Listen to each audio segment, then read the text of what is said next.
Listen closely, for this is the tale of a village named Khetpur. 14 years ago, this was an ordinary, thriving village. The fields were lush and green. Everyone knew their neighbors. As evening fell, the laughter of children would echo through the streets.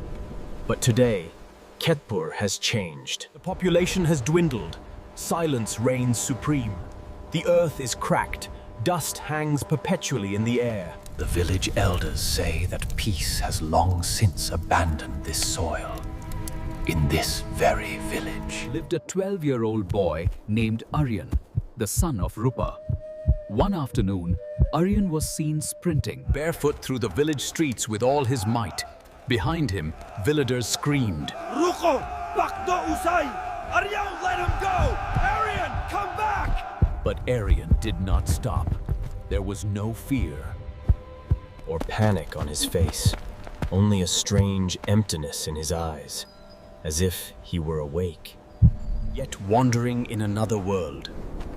The wind blew his hair back, and he seemed not to run against the wind, but to flow with it.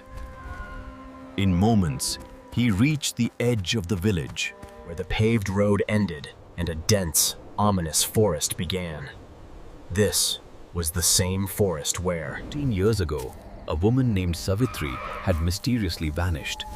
Aryan stopped at the forest's edge. Aryan, the woods stood before him like a dark beast with its mouth wide open. Just then, a chilling breeze emerged from the trees, piercing through Aryan's sweat-drenched body. Behind him, the headman, A few others arrived, panting, and shouted, "Catch him before he crosses the line! Ruko!" but before anyone could reach him, Aryan disappeared into the darkness of the forest in a blink. The headman, his voice heavy with exhaustion, said, "Let him go. This is the result of Savitri's curse. His actions will one day weigh heavily upon him." Aryan visited this forest often, alone, silent. He would go straight to an ancient temple and sit there for hours. He would whisper softly, as if someone were sitting right in front of him. I ran away again to see you. No one lets me come. My friends say I am mad. If only my mother were here. The entity he spoke to was none other than Savitri. Aryan called her Amma. Savitri spoke to him with love, taught him wisdom, and never let him feel alone. She understood him.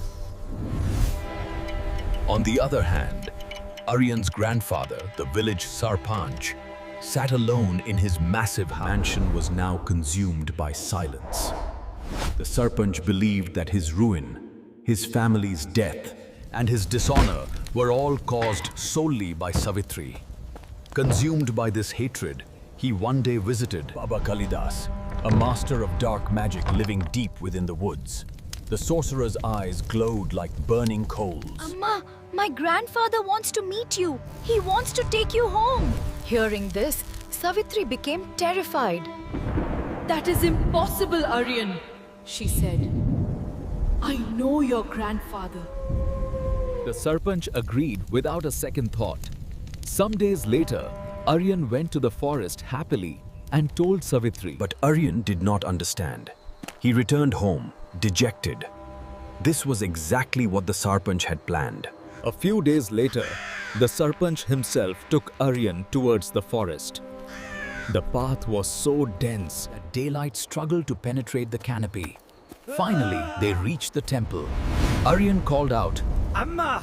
Savitri emerged, but the moment her eyes fell upon the Sarpanch, her fury erupted immediately. He is not your grandfather! He is a murderer! She screamed.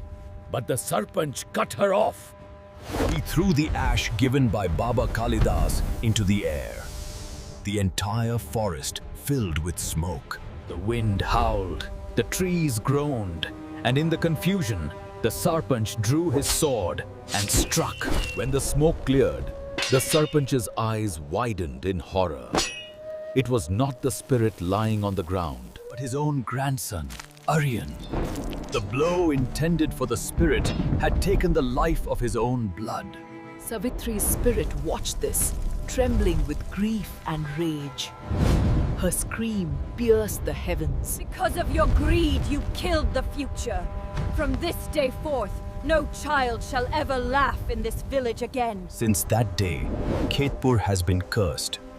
The Sarpanch went mad with guilt, and the villagers fled. To this day, travelers claim that if you stand near the forest edge at twilight, you don't hear birds or crickets. Instead, you hear a faint, playful laughter carried by the wind, which slowly twists into a mournful sob. Khetpur stands as a graveyard of memories, a silent warning that greed can burn down one's own future.